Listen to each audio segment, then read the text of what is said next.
Let's go to the second one, which is about how to strengthen your determination and perseverance for creating a meaningful future. Meaningful means whatever you decide. And as we spoke about in the previous sessions, this is all up to you. So we start by defining determination, right? Determination is having a firm purpose. Sound familiar? If you go back to our call on purpose, you'll see a lot more aspects for how to create this for yourself. Defining perseverance is all about doing something despite the difficulty. Remember the shit sandwich, right? So this is the idea of even when things are challenging, when you choose that they're important for yourself, right? You go and push through it anyway. Grit is another concept very much related to perseverance. So as we said before, you are your best friend or your worst enemy, right? What are you feeding in all this? And this is all connected. Albert Einstein has this wonderful quote. I don't think many people actually know it, but I think it's incredibly powerful. He says, everything is energy, and that's all there is to it. Match the frequency of the reality you want, and you cannot help but get that reality. It can be no other way. This is not philosophy. This is physics. So this concept of energy, some people treat as a mystical idea, but it's not the case at all, right?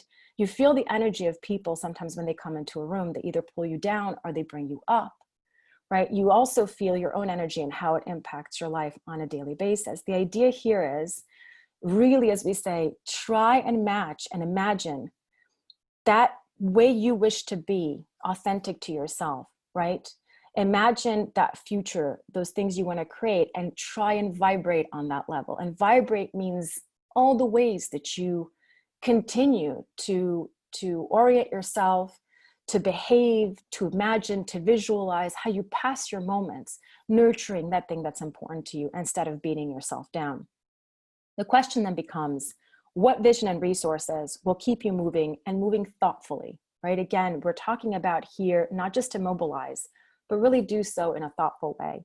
And the objective is to tap into this future self of yours. Tap into that future self and nourish a plan for fulfilling your short and long-term bliss. The future self, imagine, how can that person be? What is he or she like? What skills do they have? What have they perhaps learned that you're still struggling with? What have they grown into or grown out of, right? So, and even, of course, if you're not yet that person, the idea is that so much, all of the greatness, creativity, and talent that we have inside us, much of that is still subconscious. Unfortunately, a lot of people never actually bring that out. But if you really, really believe that your greatest treasure, what they some call the inner gold, is all inside you already, you actually have ways of tapping into that. And we're going to get even further. So imagining your future self is about trying to visualize kind of where you want to go. But the next question is, how do you really create that? And so we start off with what we also call your wise self. So whereas the future self is where you might be in 6 months, 3 months, 2 years, your wise self is always your highest self, your center. And the idea is connect with that person. It may look like you in your head or something or someone else, but connect and ask. And this again may sound nuts, but when you're going through difficulties, this is a very tried and true practice over thousands of years, to be able to center yourself and not curate what you think you want to hear. Just visualize what that wise self of yourself looks like, right? And ask a specific question. Ask a specific question of, what do I need right now? Where do you think this is going, right? Yes and no questions are less useful, but really try and see what advice it gives you back. You will be astonished. The more you practice this, and again, don't try to answer it with your current mind, just put out the question and see what comes back. A beautiful practice, and the more you do practice it, can be one of the most powerful instruments you have for your growth, your well-being going forward. The second is really also connected to the first topic, which is, clarity will come. We said you're going to adapt whether you like it or not. But again, remember, you're going to be more advanced when that clarity does come. The key is, though, keep working. If you just sit back, and I don't mean not allowing yourself moments to coast or flow or take a break. No, those are very important. But if you completely run away from any opportunity to even ask a question, to even reflect a little bit, then it's difficult. But the idea here is, if you keep working bit by bit, step by step, and working is simply sometimes asking a question, sometimes trying a little bit something new, all the things we've been talking about in these sessions, that work will help you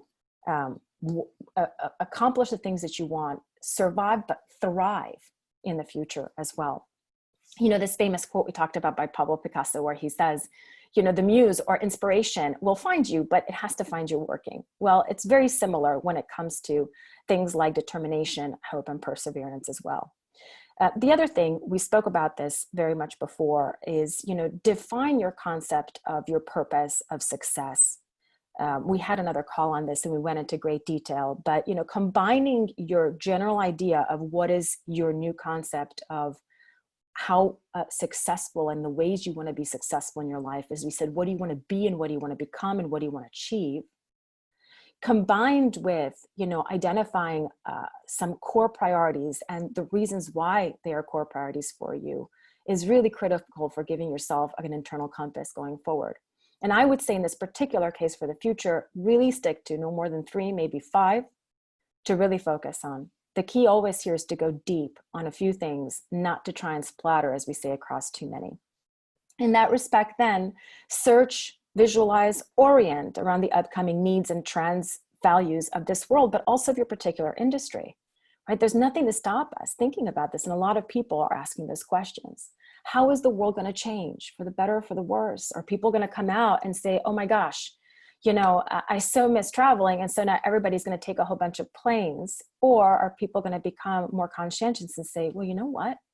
Maybe we don't need to travel that much to work. Maybe we can work a little bit more from home. Maybe we can take some more local vacations. Maybe we can make all these very, very tiny changes to be able to understand and apply the learning we did get from this challenging situation, but also continue our quality of life. And so this also is with respect to your particular industry. A lot of folks are just sitting back passively. And again, if you need a break, it's a question, but they're doing this in general too, just saying, ugh, I don't want to think about it. I don't know where the future is going. And because I feel uncomfortable with uncertainty, I'm not even going to try and think about it. And I think this is a mistake. You may be right or you may be wrong, but just dedicating a little bit of time to imagine, even in a creative way, of what your particular industry might need, right? This will allow you to innovate, to come up with ideas, perhaps faster than others, perhaps cleverer than others. And this is the key to job security, whether you're an entrepreneur or a professional. The other things are, you know, start moving. Be the one to take the first initiative. Don't be afraid in that respect. Again, things might go, things might not, but that's the case always. The important thing here is when you're waiting for everybody else to do it first, to show some trust or to contact or whatever, you know, then we cannot be frustrated if we're not getting the answers that we're looking for. So take the first step, even if it's a very, very small one. We also say organize like a boss. This is kind of a statement here. And what we mean by that is really make your life, personal and professional, as easy, efficient, and effective as possible. And go back to the earlier sessions. We talk about not just ease, but productivity, you know, flow. What do you need to take out? What do you need to simplify? What do you need to postpone? What do you need to inject? You know, but really take this as a task. The most powerful people, the most, and I don't mean powerful in the world, I mean powerful in their lives, the most confident people, the most centered people take this as one of the grand pillars of their lives. They take this seriously, yet not solemnly, to constantly keep thinking, how do I make this, you know, more elegant, more simple, more effective for myself, instead of just accepting things as they come. Challenge yourself with gentle little pushes. Again, this is kind of striking the right balance, and each person has their own, between allowing yourself to rest, having a lot of self-compassion and self-acceptance, but also pushing yourself little by little, knowing that some days you'll accomplish a bit or nothing at all, and others you will absolutely floor yourself and supersede your expectations. Leave room for changes and adjustments. This is so important right now because so many things are shifting. And this is the way that we plan, right? This is the way that we plan, but that we don't sabotage ourselves by planning too strictly. In that sense, you know, understand that you have to shift some of your expectations, or maybe just leave them to the side.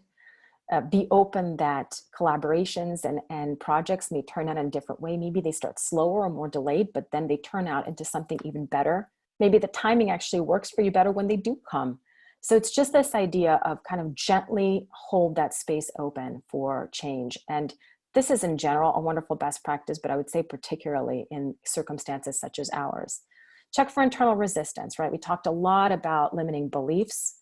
I think this is, and there's so many different forms this takes, but also be careful of the stories you tell yourself. And stories are answers that we give to particular questions. And then as we repeat them and we elaborate them to reinforce them, they become a story that guides our lives. And some of those are really not helpful. Answers to, what if I fail? What if I succeed, right? Is this possible? Can I possibly do this? See how you're answering these questions, right? Am I capable? One thing is saying, well, actually, I don't have the skill. Am I interested in getting it? Am I interested to work to get it? How can I go about it? Fine. Another thing is just beating yourself up and saying, well, because I don't have this, I cannot move forward and there's nothing possible for me. So just pay attention a little bit to what are these dialogues? What are these stories?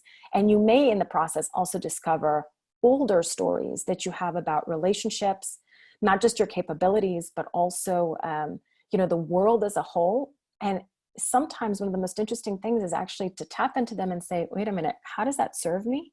And wait, is this even mine? Because some of these stories we've inherited, like other belief systems, and maybe they just don't suit you, right? We always say limit the negative, expand the positive. You've heard this. Practice it, right? Next time you really see something that is just eating away at you and that doesn't sound good for you and gives you that cognitive dissonance internally, pay attention, right? And see what it says. And then get away from it all. Perseverance, strength, productivity, all of these big motivating words have a lot to do with just getting out of Dodge every once in a while, switching it off, right? We were saying the other day, my husband and I, we said, part of what's exhausting about this situation is that it's always on. Everybody's talking about it. Everybody's thinking about it. It's in the newspaper. Everything is about it. I mean, to give you the silliest example, even if you love chocolate cake, if you had to eat it all day, every day for 2 months, and you heard about it and that was all that was in the topic, it's the fastest way to get really tired and exhausted by a topic, right? So it's really important. Find whatever ways, silly ways, whatever works for you to really regularly just get away from it. Whether it's a silly book, a series, whatever, because your perseverance is not a straight line.